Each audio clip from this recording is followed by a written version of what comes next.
Zainab was 13 the night her parents decided they were done with her. It wasn't raining. The sky was clear, which somehow made it worse. Her mother folded a few clothes into a small bag and pushed it into Zainab's hands like it was something heavy she didn't want to touch. Her father kept looking at his phone, not at her face. Then they said the words that never left her mind. "We can't afford you anymore." Zainab didn't cry at first. She thought maybe this was a test, like when adults threaten but don't mean it. She stood by the road, barefoot, holding that small bag, waiting for someone to laugh and say, "Come back inside." But no one did. The car started. The headlights flashed once. Then it moved. She watched the car get smaller and smaller until it was just red lights in the distance. Her legs felt weak, but she didn't sit down. She didn't want to look small. The night suddenly felt very big, and she felt like a mistake that had been left behind. That was the moment her childhood ended. Not with shouting, not with tears. Just silence and an empty road. Zainab learned something that night. Love could have conditions. Family could let go. And if she wanted to survive, she would have to grow up fast. She picked up her bag, wiped her face, and walked forward, even though she had no idea where she was going. The girl who believed her parents would always protect her disappeared on that road. The one who kept walking was someone else entirely. Uncle Kwame Mensah was the name people whispered, not the one they said loudly. When Zainab heard she was being sent to live with him, her stomach tightened. She had seen him only once as a child. He was always quiet, always serious, always watching. People said he was rich, powerful, and cold. No one ever said he was kind. The day she arrived, his house didn't feel like a home. It was too big, too clean. The gates opened slowly, like they were unsure about letting her in. The mansion stood there in silence, tall and heavy, with white walls and shiny floors that echoed every small sound she made.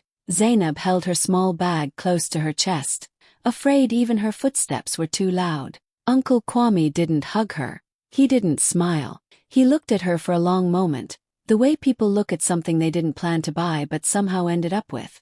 Then he said, "You can stay." That was all. No welcome. No comfort. Just permission. She was shown to a small room at the back of the house. It was clean but plain. No photos. No warmth. That night, lying on the bed, Zainab stared at the ceiling and tried not to cry. She told herself this was better than the road. Better than being unwanted by everyone. In the mornings, the house was quiet. The staff moved softly. Zainab learned quickly how things worked. Where not to sit. What not to touch. She noticed how people lowered their voices when Uncle Kwame entered a room. How no one ever argued with him. He didn't raise his voice, but when he spoke, everyone listened. Zainab felt like a guest who had overstayed before even unpacking. She ate little. She spoke only when spoken to. She didn't ask for new clothes, even when her shoes hurt her feet. She didn't complain when she felt lonely. Every time she thought of asking for something, her parents' words came back to her. "We can't afford you." So she made a promise to herself. She would not be a burden. She would not need anyone. She would earn her place by being invisible. If she stayed quiet enough, useful enough, maybe she would be allowed to remain. Sometimes, she saw Uncle Kwame watching her from a distance. The dining table. In the hallway. His eyes were sharp, unreadable. She didn't know what he was thinking, and she didn't want to know. She was afraid that one wrong move would send her away again. At night, the house felt even colder. The silence pressed against her ears. Zainab hugged her bag like it was the last piece of her old life. She missed being a child, but she didn't let herself feel it for long. In that house, emotions felt dangerous. She told herself this was temporary. That one day, she would leave on her own terms. Until then, she would survive quietly. Uncle Kwame may have taken her in, but in Zainab's heart, she knew one thing for sure. She was being tolerated, not loved. And because of that, she would never ask for anything again. In Uncle Kwame's house, Zainab learned how to disappear without leaving the room. She woke up before everyone else, folded her blanket neatly, and made sure nothing about her looked out of place. She moved quietly, like the walls might complain if she made noise. The house was big, but she tried to take up as little space as possible. At meals she always waited. If there were 4 chairs, she took the last one. If food was being served, she ate slowly, stopping when others were done. Sometimes there was more left, sometimes not. She never asked. Her stomach learned patience before her heart did. When adults spoke, she listened. When questions were asked, she answered short and polite. No stories. No opinions. Just enough to exist. Chores became her way of saying thank you without using words. She helped without being told. She cleaned, arranged, carried, and fixed small things no one noticed. If someone praised the house for being tidy, she stayed quiet. Being invisible felt safer than being seen. Her cousin Yara was the opposite of her. Loud, confident, always dressed in something new. Yara laughed easily, but her laughter often cut deep. She called Zainab village girl and joked about her poor blood, saying it like it was something dirty. Sometimes she said it in front of others, sometimes just loud enough for Zainab to hear. Zainab smiled and said nothing, not because it didn't hurt, but because she knew better than to fight back. She had learned that speaking up didn't always protect you. Sometimes it only reminded people that you were unwanted. So she swallowed the pain and kept her head down. School became her only safe place. In the classroom, no one cared where she came from, only what she knew. Books didn't look at her with judgment. Numbers didn't ask questions about her past. Teachers noticed her quiet focus, her perfect homework, her way of listening like every word mattered. At night, while the house slept, Zainab studied under a small lamp. Her eyes burned, but she kept going. Every page felt like a step away from that house. Every exam felt like a door slowly opening. She didn't dream about love or comfort. She dreamed about freedom. Sometimes she heard Yara laughing in her room, talking about parties and plans. Zainab closed her book and listened for a moment, then turned the page. She knew their lives were different, even under the same roof. There were days she felt tired of being strong. Days she wanted to scream or cry or ask why she had to carry this weight alone. But she reminded herself of the road where she was left at 13. She reminded herself that no one was coming to save her. So she kept living like a shadow, quiet, careful, determined. She wasn't trying to impress anyone in that house. She was preparing her escape. Education was her only way out, and Zainab held onto it like her life depended on it, because in many ways it did. Zainab didn't notice when Uncle Kwame started watching her more closely. To her, he had always been watching. Quiet men always did. But this was different. His eyes no longer passed over her like she was part of the furniture. Sometimes they stopped, just for a second longer than usual. Began with small things. He noticed she was always early, that her school reports were never late, that she never asked for money, even when others did. When something broke in the house, she tried to fix it before calling for help. When she finished her chores, she went back to her books instead of the television. She didn't complain. She didn't explain herself. She just did what needed to be done. One evening, he asked her a question at the dinner table. His voice was calm, almost casual. "Do you know the price of this house?" Zainab froze. Her spoon stopped halfway to her mouth. She shook her head and said, "No, sir." He nodded like that was the right answer. Another day, he left some cash on the table and didn't say a word. Zainab saw it. She cleaned around it, moved nothing, and left it exactly where it was. Later, he picked it up without a comment. She didn't know it, but that silence spoke loudly. Slowly, he began speaking to her more. Not like a child, not like family, like a student. He talked about money, but not in numbers first. He talked about control, about patience, about how people who talk too much often have the least power. He said, "If you want to survive, learn when to speak and when to stay quiet." Zainab listened like her life depended on it. He never said, "Well done." He never said he was proud. His lessons were hidden inside ordinary moments. A short question in the car. A comment during the news. Pause that made her think. Sometimes he would correct her gently. Sometimes he said nothing at all.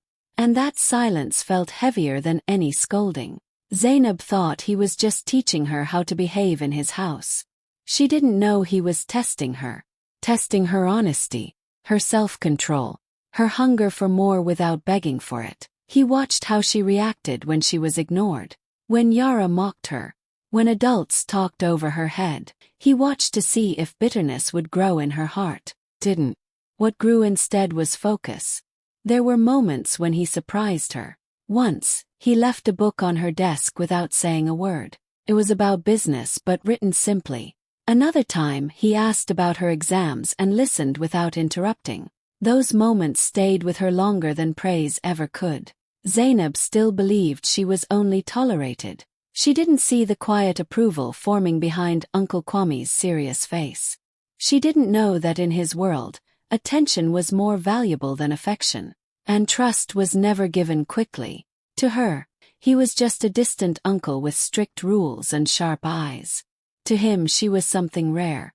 A child who had been abandoned and still chose discipline over anger, silence over noise, growth over complaint. Zainab thought she was surviving. She didn't realize she was being prepared. Zainab didn't expect to hear her parents' voices again, not after all those years of silence.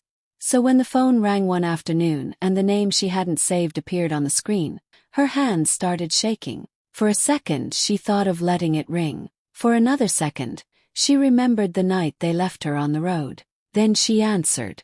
Their voices sounded warm, almost cheerful. Too cheerful.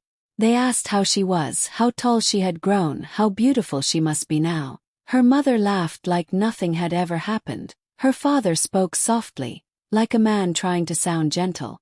They said they missed her. They said they had worried about her. Zainab listened quietly. She answered politely. Yes, she was fine. Yes, she was in school.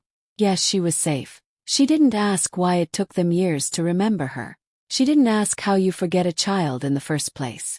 She kept her voice calm, even though her chest felt tight. Then the questions changed. They asked where she lived now, who she lived with.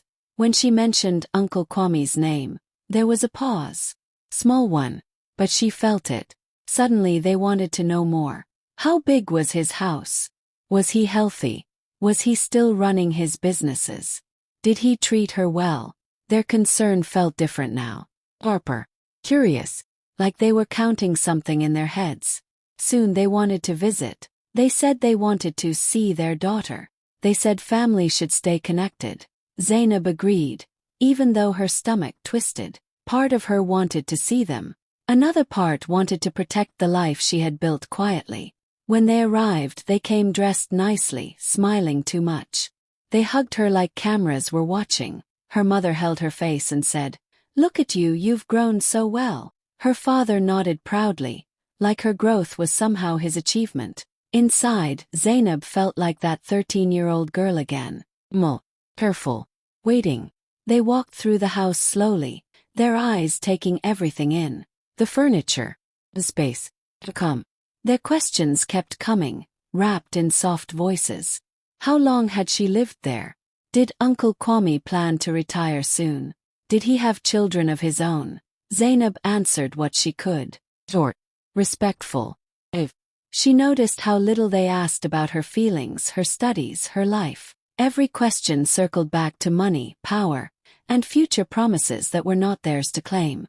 Her mother talked about how hard life had been, how they had suffered, how they had always loved her.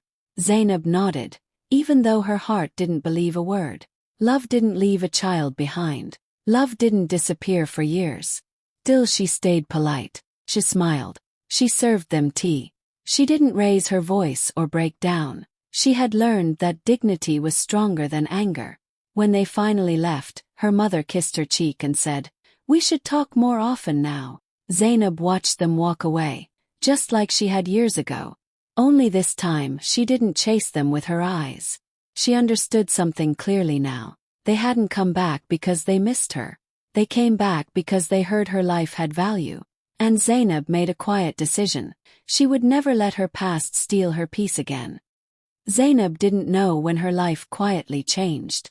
There was no announcement, no celebration, just small moments that slowly added up to something bigger. It started with an envelope placed on her desk one morning. Inside was a list of courses: finance, accounting, business law, ownership and contracts. No note, no explanation, She looked at Uncle Kwame that evening, but he didn't mention it. He just said, "If you're going to work hard, work in the right direction." That was how he taught. Nothing loud. Nothing obvious. Soon, her days became full in a new way. School in the morning. Training in the afternoon. Reading at night. She learned how money moved, not just how it was earned. She learned that profit was not luck, and wealth was not noise. It was planning. It was patience. It was knowing when to sign and when to walk away. Uncle Kwame never sat beside her to teach like a normal teacher. Instead, he tested her. He gave her real contracts to read and asked, "What's wrong with this?" He showed her deals that looked good on the surface but were dangerous underneath. When she got something wrong, he didn't scold her. He simply said, "Read it again." Slowly, Zainab began to understand power. Not the loud kind that shows off, but the quiet kind that owns the room without speaking. She learned that silence could protect you, that ownership mattered more than titles, that if your name was not on the paper, your effort could still be taken from you. He paid for everything but never said he was paying.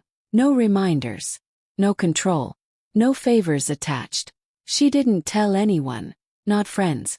Not relatives. There were no posts, no pictures, no proud announcements. Her growth happened in private. While others chased attention online, Zainab chased skills. While people talked about success, she studied how to keep it. She practiced building small ideas, testing them, fixing mistakes. Some worked, some failed.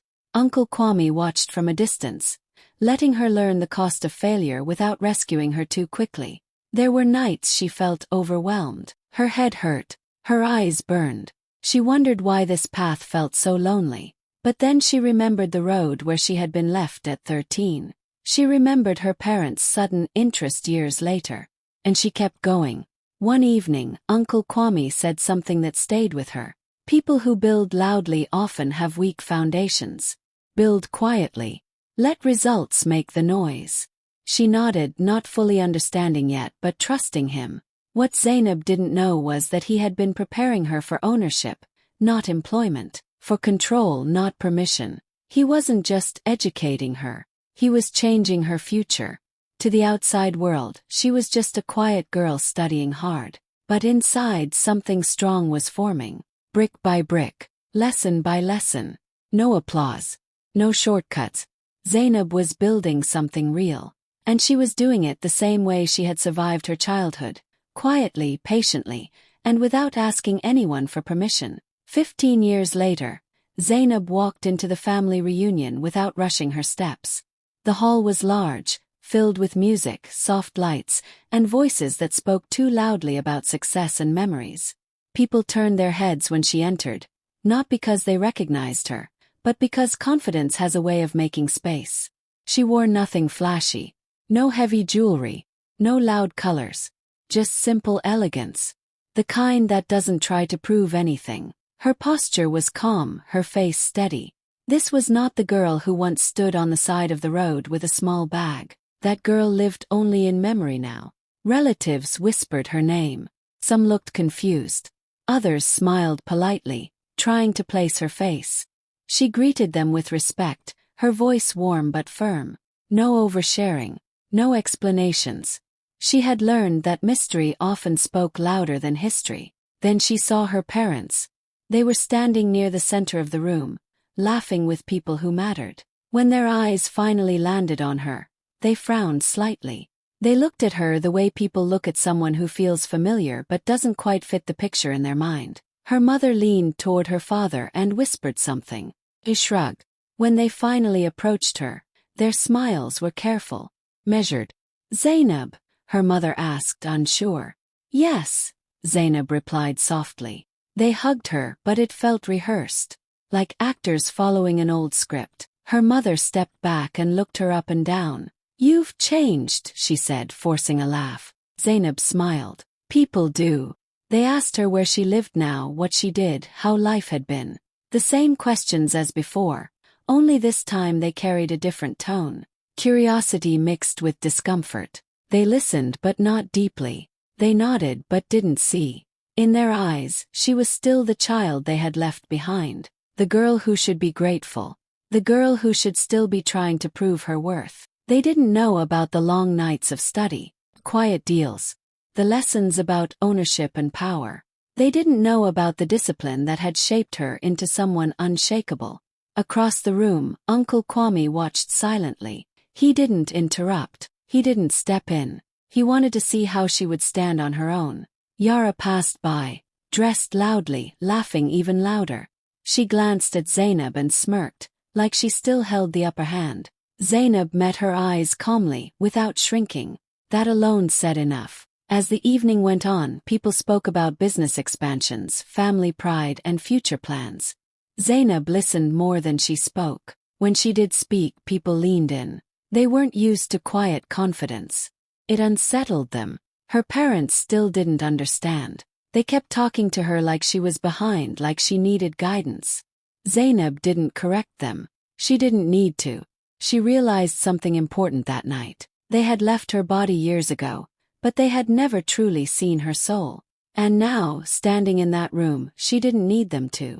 She wasn't there to remind them of who she used to be. She was there as proof of who she had become, whether they recognized it or not.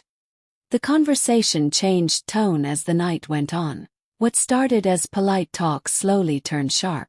Someone mentioned business. Someone else mentioned inheritance. Voices grew louder, more confident, like people were already dividing what didn't belong to them yet. A relative proudly talked about a new company expansion. How smart it was. How profitable. People nodded, impressed. They praised Uncle Kwame for his vision, his timing, his power. Names were mentioned. Numbers were guessed. Everyone spoke like experts. Zainab sat quietly, listening. Her parents leaned forward, suddenly interested. Her father asked questions that were too detailed. Her mother smiled too much, already imagining benefits. They spoke about family rights and future shares, acting like doors were already open to them. That's when Uncle Kwame raised his hand. The room slowly went silent. He didn't shout. He didn't smile. He simply said, "There's something you should all understand clearly." His voice was calm, but it carried weight. "The expansion you're praising does not belong to me." People blinked. Someone laughed, thinking it was a joke. Uncle Kwame turned slightly and looked at Zainab. Not proudly, not softly, just truthfully. "It belongs to her." The room froze. Zainab felt every eye turn toward her. Her parents stared like they were seeing her for the first time. Her mother's smile dropped. Her father's mouth opened, then closed again. Uncle Kwame continued, "The contracts are signed. The ownership is legal. She built it. I funded her education. She made the decisions." Whispers exploded across the room. Confusion. Disbelief. Her parents stood up without realizing it. "That's not possible," her father said quickly. "She's just a child." She is not a child," Uncle Kwame replied. Final. "And she didn't ask for this. She earned it." Zainab didn't speak. She didn't need to. Her silence felt stronger than any speech. Her mother's eyes filled with tears, but they weren't tears of pride. They were tears of loss, of regret, of realization that the child they had abandoned had built a future without them. People looked uncomfortable now. Some embarrassed, some impressed, some jealous. Yara stood frozen, her loud confidence gone. Zainab's heart beat fast, but her face stayed steady. All those nights of studying, all those quiet lessons, all that discipline, this was what they had prepared her for. Uncle Kwame said one last thing. "Power doesn't announce itself early. It waits." No one argued after that. Zainab finally stood up. She didn't raise her voice. She didn't smile. She simply met her parents' eyes. They looked small now, confused, left behind. In that moment, the room understood something important. The girl they ignored, the girl they mocked, the girl they left behind, she wasn't asking for approval anymore. She already owned her place. Zainab took a deep breath and let the silence stretch for a moment. Everyone was still reeling from Uncle Kwame's reveal. The room was heavy with whispers, stares, and unasked questions. Her parents, who had once held the power to hurt her, now looked small and uncertain. And for the first time in 15 years, she didn't feel scared of them. She began, her voice calm and steady. "You left me when I was 13. The words hung in the air like a weight. Her parents froze. Her mother's lips quivered. Her father's eyes darted around, unsure if they should defend themselves or listen. Zainab didn't raise her voice. She didn't scream. She didn't cry. She simply stated the truth, the one truth that had shaped her entire life. "That night, you told me you couldn't afford me anymore," she continued. "You didn't care about how I would get home. You didn't care what I would eat. You didn't care how I would survive. And yet, here you are, pretending that love can erase what you did." Her parents opened their mouths, but she held up her hand. "Don't speak. Don't explain. I've heard your excuses before, and they don't change the fact that I was abandoned. I forgave myself long ago, but I will not forgive forgetting me." She walked slowly around the room, meeting their eyes with the calm of someone who had nothing left to fear. "I owe you nothing. Not my money. Not my time. Not my love. I survived without you.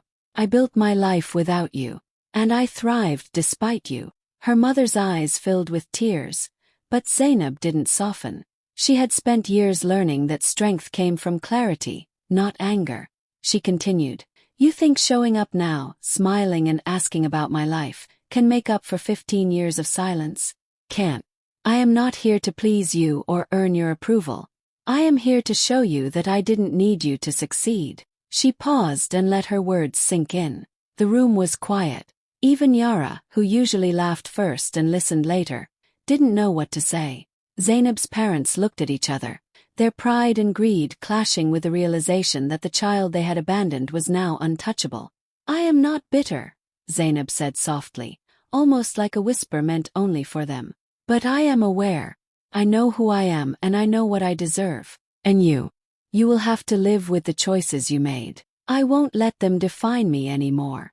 The tension in the room was heavy, but Zainab didn't flinch. She felt free. She had spoken her truth without drama, without hatred, without needing them to apologize. The power had shifted silently but completely. She smiled faintly, not at them but at herself. The girl left on the roadside at 13 had grown into a woman who needed no one's permission. And in that moment, Zainab realized something profound. She had already claimed everything she deserved, simply by standing tall and speaking her truth. Her parents looked at her, stunned. And Zainab? She finally let herself breathe. Zainab stood at the edge of the hall, the murmurs of the family behind her fading into nothing. She didn't look back. Not because she was angry. Not because she wanted them to feel small. She didn't need revenge. She had something far stronger, herself. Uncle Kwame was behind her, silent as always, but she could feel his presence. His eyes followed her every step, not with worry but with pride. He had taught her lessons that no one else had. Lessons about patience, power, and the quiet strength that comes from standing tall when no one is applauding. She walked steadily, each step deliberate. The girl who had been left on the roadside at 13 was gone.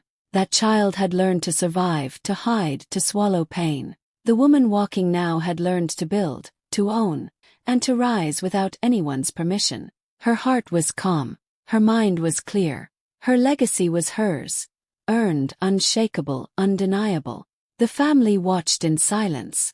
Some stared, some whispered, some looked ashamed. Her parents, once so certain of control, realized too late that their child had grown beyond their reach. She didn't need to say a word. Her walk, her posture, her calm confidence said everything. Outside, the air was cool and quiet. Zainab inhaled deeply. For the first time in her life, she felt fully free. She didn't look back at the house, at the family, or at the past.